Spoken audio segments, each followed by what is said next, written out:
jamaah yang melaksanakan insyaallah rutinitas Masjid An-Najah pada hari Jumat maghrib berjamaah di Masjid An-Najah ada pengajian khusus, pengajian mingguan yang insyaallah pada malam hari ini di pekan ketiga insyaallah bersama kita yang terhormat Kiai Haji Dr. Muhammad Agus Wahyudin Abdullah MA, yang terhormat Kiai Haji Dr. Muhammad Agus Wahyudin Abdullah MA.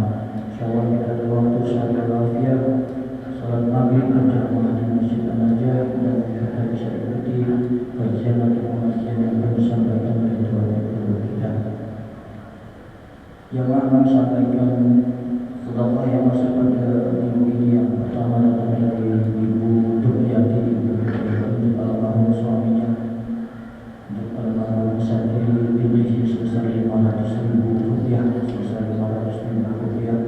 dan dari keluarga Haji Sanwani, sebesar 500.000 rupiah, dan dari Ibu Era dari Ibu Hajah Sani Haji Abdul Jabar sebesar 1 juta rupiah, dan dari Bapak Muhammad Rafi bin Haji Muhammad Rasul bin Jiladin sebesar 1 juta rupiah, dan dari Anissa Haji Muhammad Rasul bin Jiladin sebesar 300.000 rupiah. Kita doakan kepada almarhumah yang dititipkan dua Al-Fatihah dari para donatur. Mudah-mudahan Allah terima amal ibadahnya, Allah tempatkan di tempat yang layak di sisi Allah Subhanahu wa taala. Al-Fatihah. Auzubillahi minasyaitonir rajim. Bismillahirrahmanirrahim. Alhamdulillahirabbil alamin arrahmanir rahim maliki yaumiddin. Iyyaka na'budu wa iyyaka nasta'in. Ihdinas siratal mustaqim. Shiratal ladzina an'amta 'alaihim ghairil maghdubi 'alaihim waladdallin. Kita dari Fatihah juga untuk orang kita sebagai yang sedang kurang sehat dan sakit, khusus untuk sesepuh masjid kita serta para haji Ismail. Mudah-mudahan Allah sehatkan badannya, Allah beri keringanan daripada rasa sakit dan sakitnya. Juga doa untuk orang tua kita semua, tua saya, termasuk juga Haji Siman, untuk menasihat masjid kita, tua saya Bapak Haji Wahab Ishak. Kita doakan beliau semua semoga walafiat, Allah sehatkan badannya, kasih berkah dalam insyaallah. Al-Fatihah. Auzubillahi minasyaitonir rajim. Bismillahirrahmanirrahim. Alhamdulillahirabbil alamin arrahmanir rahim. Iyyaka na'budu wa iyyaka nasta'in. Ihdinas siratal mustaqim. Shiratal ladzina an'amta 'alaihim ghairil maghdubi 'alaihim waladdallin. Bismillahirrahmanirrahim.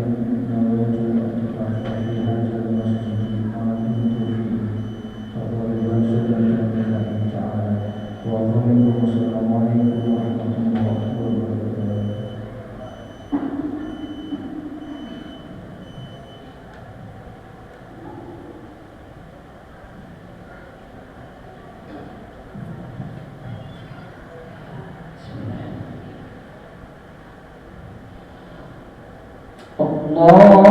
Allahu Akbar.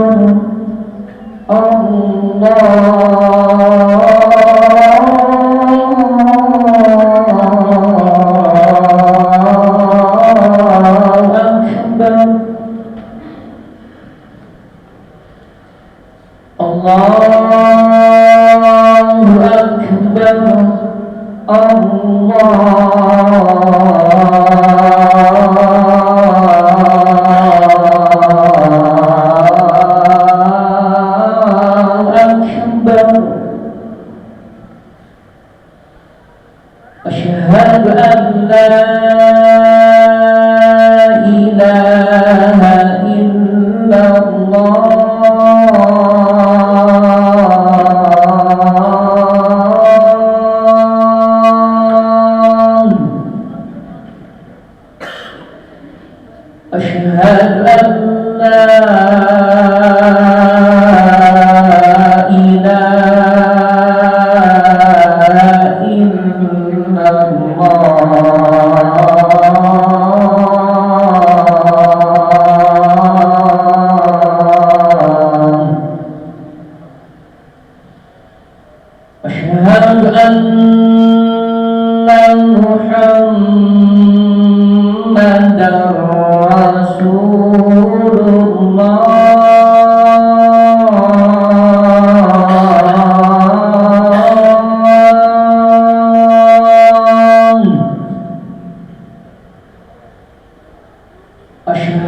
anna Muhammadar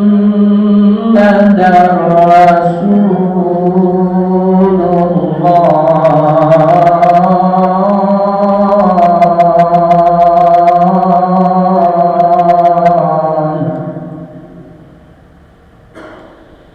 Hayya 'alas shalah.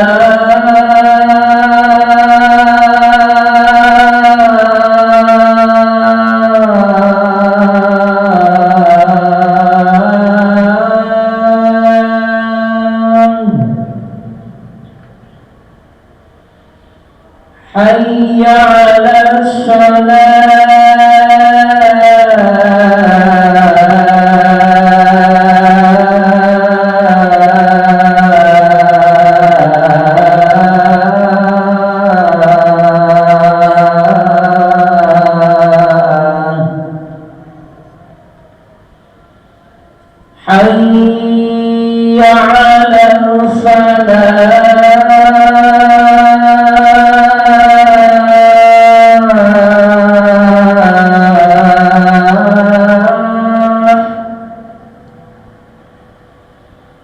حي على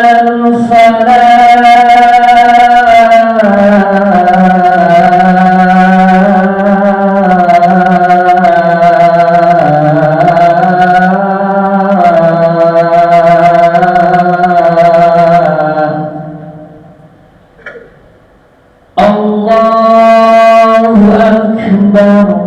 Allahu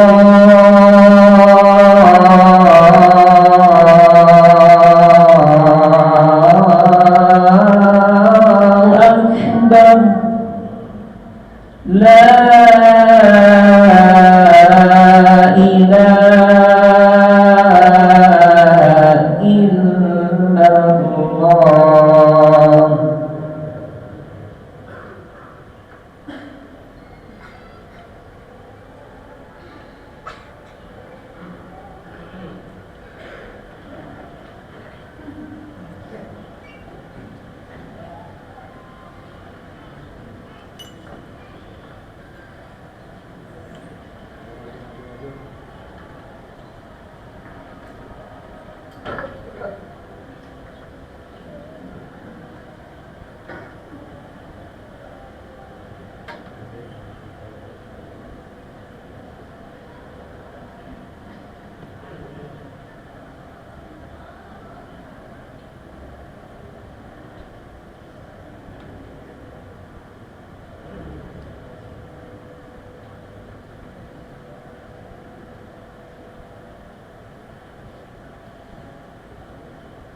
إن الله وملائكته يصلون على النبي يا أيها الذين آمنوا صلوا عليه وسلموا تسليما.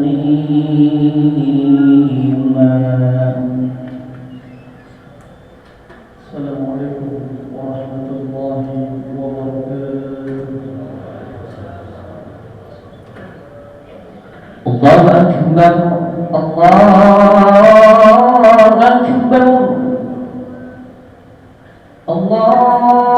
Akbar, Allahu Akbar, Allahu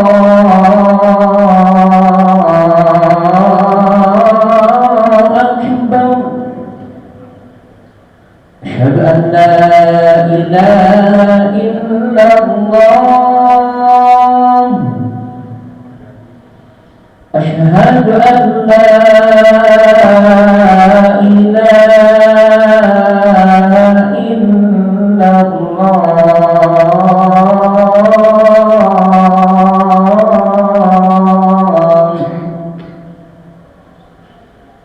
Asyhadu anna Muhammadan Rasulullah.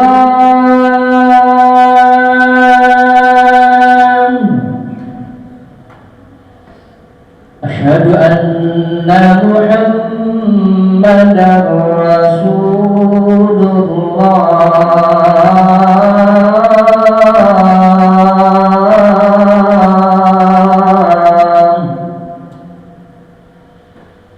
Hayya 'alas shalah,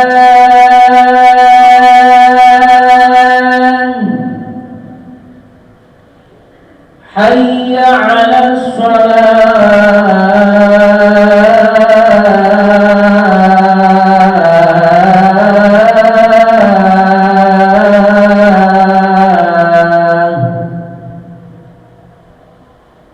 hayya 'alal falah,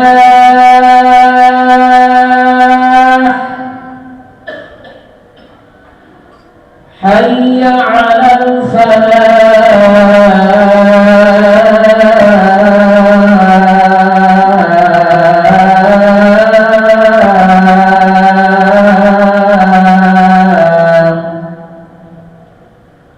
Allahu Akbar, Allahu Akbar. La ilaha illallah.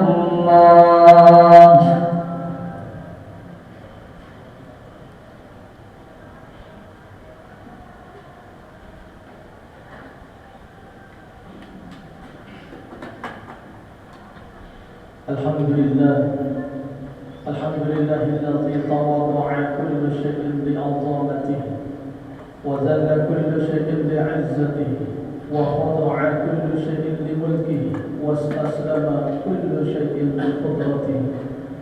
Ashhadu an la ilaha illallah wahdahu la sharika lahu iqraran bi rububiyyatihi wa ashhadu anna Muhammadan 'abduhu wa rasuluhu اعترافا بنبوته. اللهم صل وسلم وبارك على من لا نبي من بعده سيدنا وحبيبنا وشفيعنا ومولانا محمد وعلى آله وأصحابه. أما بعد فيا عباد الله أوصيكم وإياي نفسي بتقوى الله وطاعته. فيقول الله سبحانه وتعالى في محكم تنزيله وهو أعلم بمراده. يا أيها الذين آمنوا اتقوا الله حق تقاته ولا تموتن إلا وأنتم مسلمون. معاشر المسلمين وزمرة المؤمنين jamaah salat Jumat yang berbahagia, puji dan syukur mari senantiasa kita panjatkan kehadirat Allah. Terlebih salawat dan salam kita kepada Nabi kita Muhammad sallallahu alaihi wasallam, keluarga, sahabat serta pengikut beliau hingga akhir zaman. Selanjutnya di atas mimbar khatib berwasiat terkhusus untuk diri pribadi khatib dan untuk kita semua. Mari kita bertakwa kepada Allah dalam artian yang sebenar-benarnya, yaitu al-imtisal bi awamirillah wal ijtinab nawahi, melaksanakan perintah-perintah Allah dan menjauhi larangan-larangannya. Mudah-mudahan dengan itu Allah golongkan kita termasuk hamba-hambanya yang senantiasa mendapatkan tetesan-tetesan rahmat serta pancaran kasih sayangnya. Amin ya rabbal alamin. Masyaallah muslimin wa zikratul mu'minin rahmatullah. Di akhir surah Al-Bayyinah Allah berikan dua tanda orang-orang yang akan mendapatkan keridhaan Allah, dimasukkan ke dalam surganya, serta Allah nyatakan sebagai manusia yang terbaik. Innal ladzina amanu wa 'amilus shalihati ulaika hum khairul bariyah jazaohum 'inda rabbihim jannatu 'adnin tajri min tahtiha al-anhar khalidina fiha abada radiyallahu 'anhum wa radu 'an dzalika liman khashiya rabbah. Yang pertama ialah iman dan yang kedua ialah amal soleh. Menjadi syarat Allah akan masukkan ke dalam surganya, Allah akan berikan keridhaannya, dan Allah nyatakan sebagai manusia yang terbaik di sisinya. Oleh karena itu wajib kita syukuri. Nikmat itu bukan hanya berupa uang, bukan harta, tapi ketika Allah masih titipkan iman, maka itu adalah nikmat yang tertinggi. Rasul sampaikan a'lan ni'am al-iman wal Islam. Paling tingginya nikmat ialah keimanan, dan yang kedua ialah keislaman. Dua hal ini perlu kita jaga, perlu kita lestarikan. Ibarat pohon, perlu dirawat, perlu disiram, dan penting untuk diberikan pupuk. Kalau selama ini kita tahu berdasarkan hadis Rasulullah, al-iman yazid wa yanqus, iman itu bisa naik dan turun, maka perlu kita ketahui kalau kita bertolak ukur pada pribadi kita, maka bukan hanya sekedar naik dan turun iman itu, bahkan bisa jadi keimanan itu bisa hilang, karena iman hidayah hanya Allah yang berikan. Oleh karena itu seringkali ketika kita membaca Al-Quran, kita temui perintah-perintah Allah itu untuk orang-orang yang beriman. Artinya apa? Iman saja tidak cukup. Ya ayyuhalladzina amanu kutiba alaikumus shiyam. Ya ayyuhalladzina amanu ista'inu bis sabri was salah. Bahkan dalam ayat lain Allah nyatakan ya ayyuhalladzina amanu amin. Wahai orang-orang beriman, berimanlah kepada Allah. Sudah beriman saja masih Allah perintahkan kembali untuk beriman. Karena keimanan ini bukan saja bisa naik dan turun, tapi bisa jadi hilang dari hati kita. Dan yang kedua ialah amal soleh. Sama kayak, karena sebanyak apapun amal yang kita anggap sebagai amal soleh, itu belum tentu di sisi Allah adalah amal yang soleh. Saya kutip dari pendapatnya Al-Imam Al-Allamah Syekh Ali Al-Jurjani dalam kitab At-Ta'rifat. Apa sih amal soleh itu? Amal soleh al-amal alladhi wafaqash syari'ah. Amal soleh adalah amal yang sesuai dengan syariat Allah dan Rasulullah sallallahu alaihi wasallam. Bisa jadi yang kita anggap amal soleh, amal baik, tapi di sisi Allah belum tentu baik, karena tidak sesuai dengan yang Allah perintahkan. Sebagai contoh, ada orang mencuri katanya, tapi hasil curiannya dikasih untuk orang-orang fakir, diberikan untuk orang miskin. Menurut pandangan kita baik, tapi menurut syariat tidak baik. Karena mengambilnya saja, mencarinya saja dengan cara yang tidak sesuai dengan syariat. Meskipun diberikannya untuk orang-orang miskin ataupun orang fakir. Ini yang perlu kita ketahui. Kemudian ada beberapa hal yang bisa merusak amal soleh kita. Karena sebanyak apapun amal soleh yang kita lakukan, belum tentu diterima oleh Allah. Tapi sedikit apapun maksiat yang kita kerjakan, sudah pasti ada catatannya, baik di sisi Allah maupun dalam catatan malaikat pencatat amal. Apa saja hal-hal yang bisa merusak amal soleh? Yang pertama ialah sibuk dengan urusan orang lain. Yang kedua, cinta berlebihan terhadap dunia. Yang ketiga, terlalu panjang angan-angan.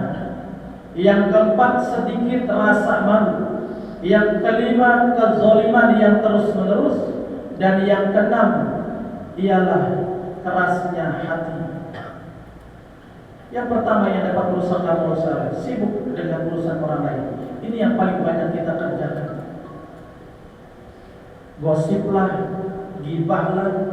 Seringkali ketika kita berpapasan dengan orang lain, mau kemana Pak? Sudah dijawab oleh dia, mau ke depan. Ngapain ke depan? Pertanyaan yang tidak perlu. Itu urusan dia, dan ini yang dapat merusak amal. Allah sudah nyatakan, wala yaktab ba'dukum ba'dha ayuhibbu ahadukum ayyakula lahma akhihi maitan fakarihtum. Iyyakum wal hasad fa innal hasad ta'kulul hasanah kama ta'kulun narul hatab. Allah gambarkan, ketika kita membicarakan aib orang lain, itu seperti kita memakan bangkai saudara kita sendiri. Dan Nabi sudah memberikan isyarat, hati-hatilah kalian terhadap hasad, hasud, iri, dengki. Karena tanpa disadari, dia memakan kebaikan kita, sebagaimana api memakan kayu bakar. Di akhirat nanti ada dua golongan orang. Yang pertama, al-muflis, orang yang rugi. Di dunia dia banyak ibadah, tahajud dia kerjakan, puasa, bahkan puasa sunnah pun dia lakukan. Tapi nanti di hadapan Allah, dia bertanya, ya Allah, mana puasa? Mana pahala puasa saya? Mana pahala tahajud saya? Tapi ternyata tidak ada di sisi Allah. Betul kau puasa, kata Allah. Betul kau ibadah. Betul kau rajin baca Quran. Tapi rajin pula kau membicarakan aib-aib orang lain. Dan nanti golongan yang kedua ialah ar-rabi, orang yang beruntung. Di dunia mungkin tidak pernah sedekah, ibadahnya biasa saja, tapi sering jadi bahan pembicaraan orang lain. Kekurangannya dijadikan bahan gosipan untuk orang lain. Nanti di hadapan Allah dia bingung. Ya Rabb, wahai Tuhan, aku sadar di dunia tidak pernah tahajud, tidak pernah sedekah, sholat pun terkadang sering aku tinggalkan. Tapi ini pahala tahajudnya siapa ya Allah? Pahala sedekahnya siapa ini ya Rabb? Kata Allah, betul, wahai hamba, kau tidak pernah tahajud dan kau sedikit sekali sedekahnya. Tapi ketahuilah, dulu waktu di dunia kau sering dibicarakan, aibmu sering dibicarakan oleh orang lain. Ini pahala orang yang membicarakan.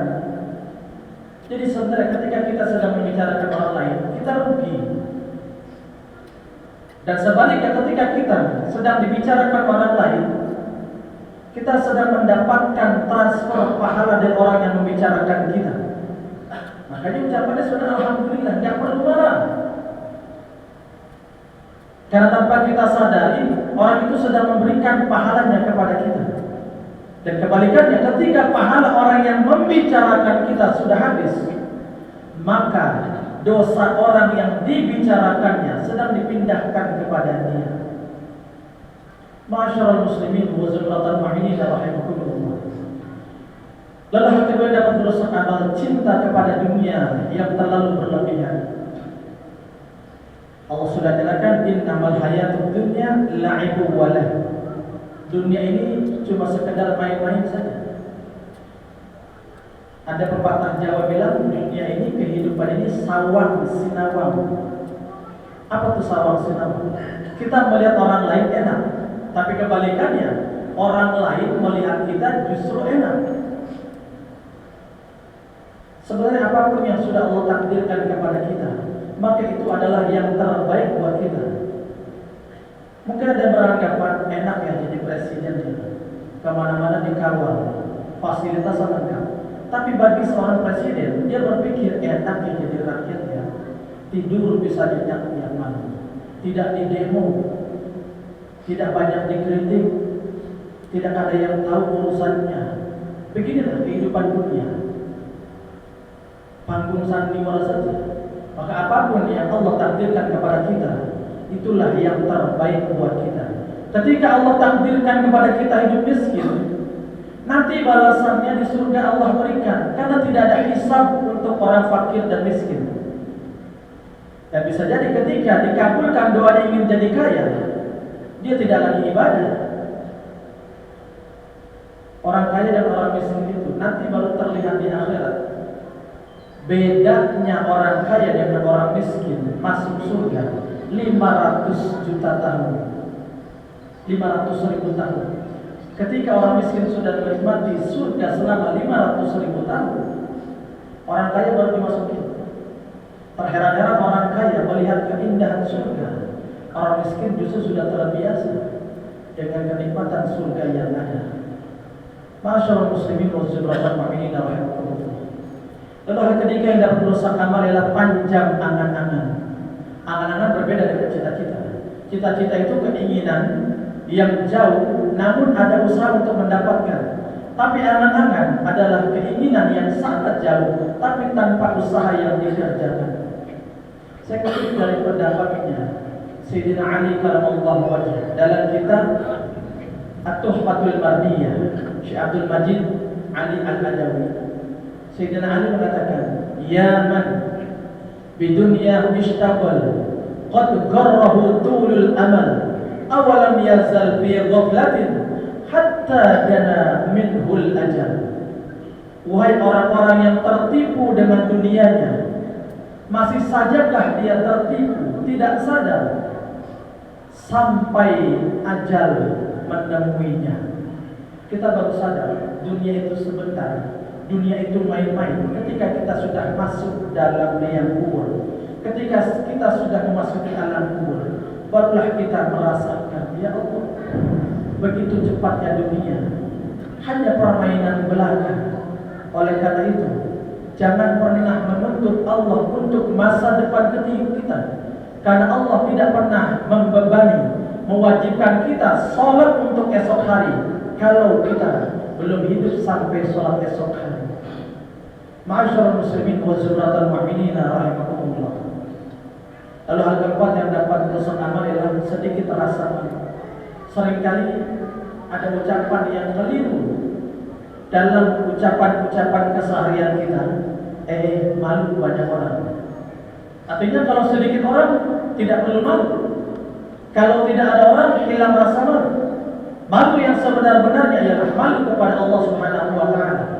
Dan Rasulullah telah memberikan isyarat bagaimana malu kepada Allah, ayyahfadha ra'sa wa ma wa'a wal batna wa ma hawa.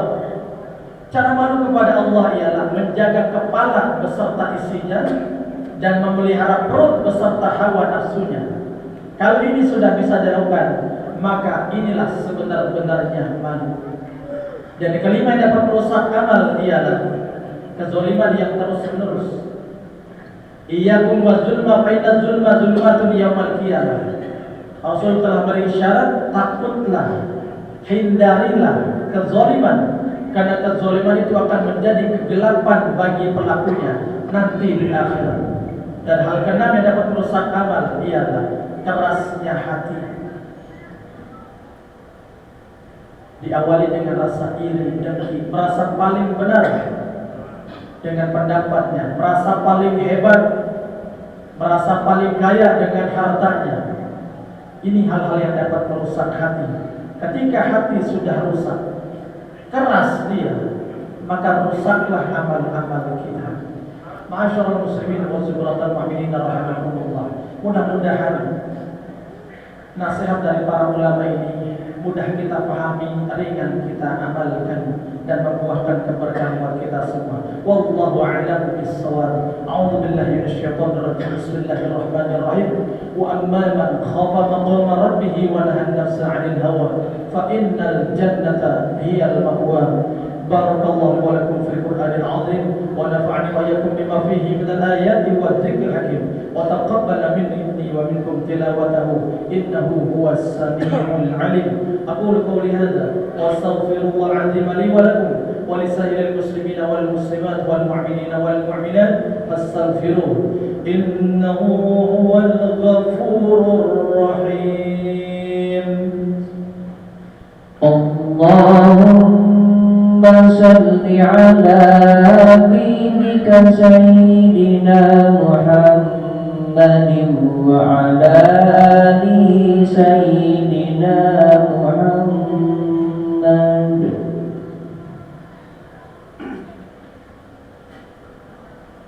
Alhamdulillah hamdan katsiran kama amara. Asyhadu an la ilaha illallah wahdahu la syarika lahu iqraran bi rububiyyatihi wa irghaman liman jahada bihi wa kafara.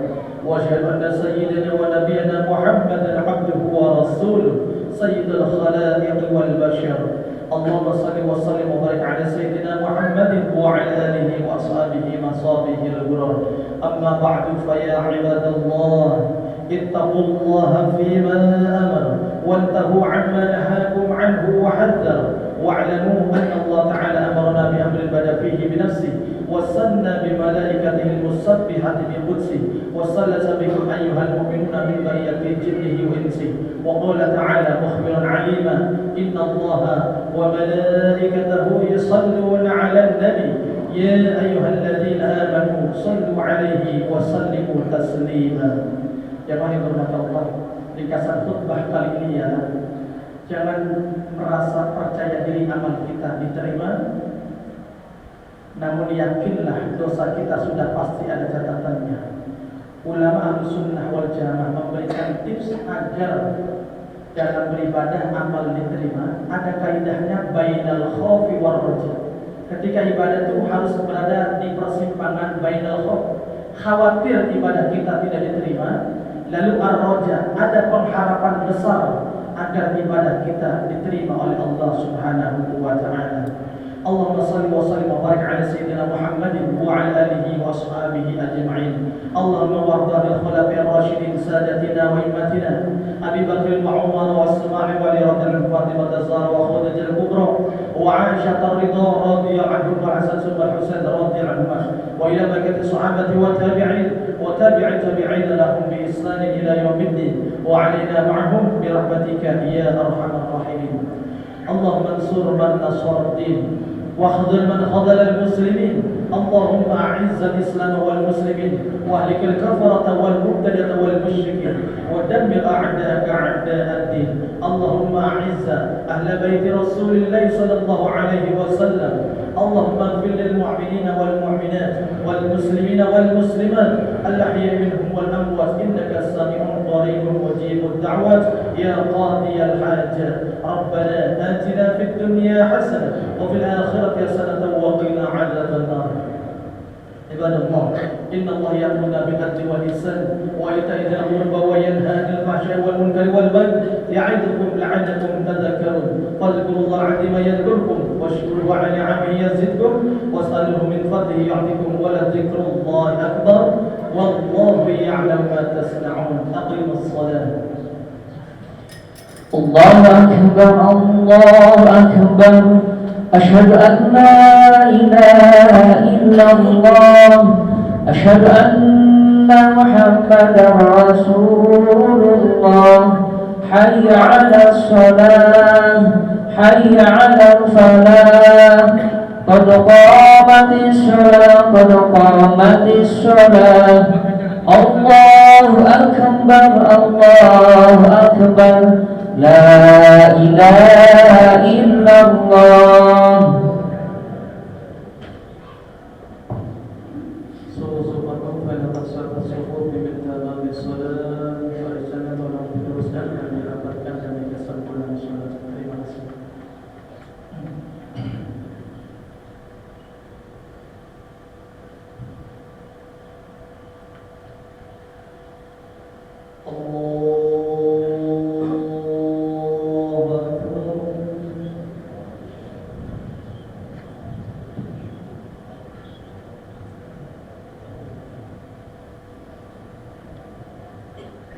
بسم الله الرحمن الرحيم الحمد لله رب العالمين الرحمن الرحيم مالك يوم الدين إياك نعبد وإياك نستعين اهدنا الصراط المستقيم صراط الذين أنعمت عليهم غير المغضوب عليهم ولا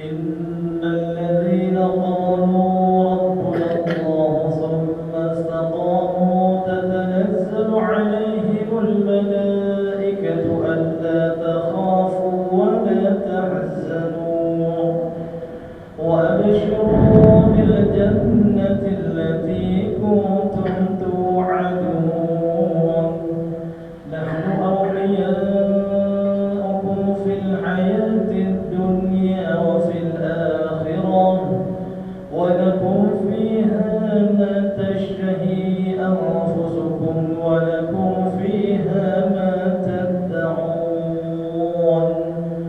نزلا من غفور رحيم ومن أحسن قولا ممن دعا إلى الله وعمل صالحا وقال إنني من المسلمين الله أكبر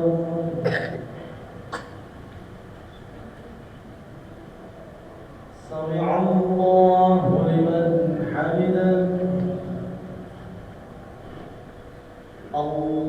الله أكبر الله أكبر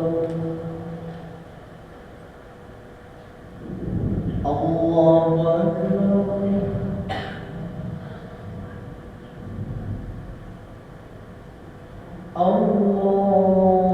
الله أكبر بسم الله الرحمن الرحيم الحمد لله رب العالمين الرحمن الرحيم مالك يوم الدين إياك نعبد وإياك نستعين اهدنا الصراط المستقيم صراط الذين أنعمت عليهم غير المغضوب عليهم ولا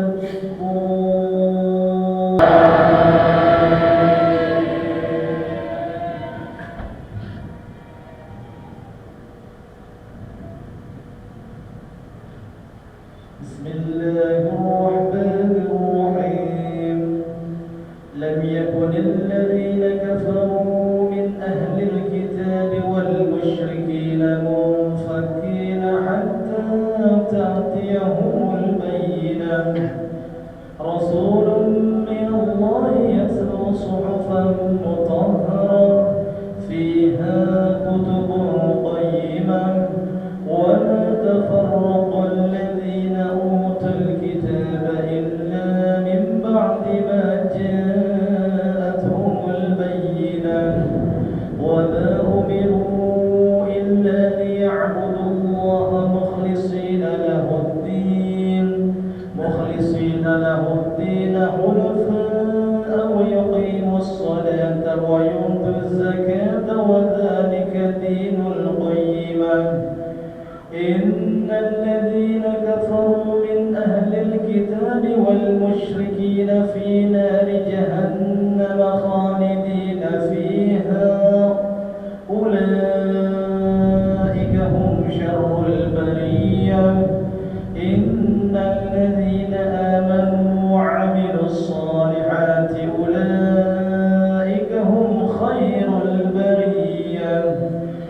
جزاؤهم عند ربهم جنات عدن تجري من تحتها الأنهار خالدين فيها أبدا رضي الله عنهم ورضوا عنه ذلك لمن خشي ربه.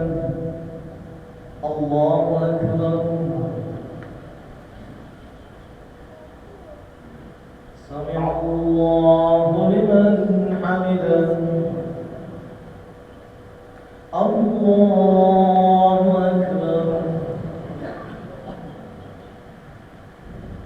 الله أكبر. الله أكبر. الله أكبر.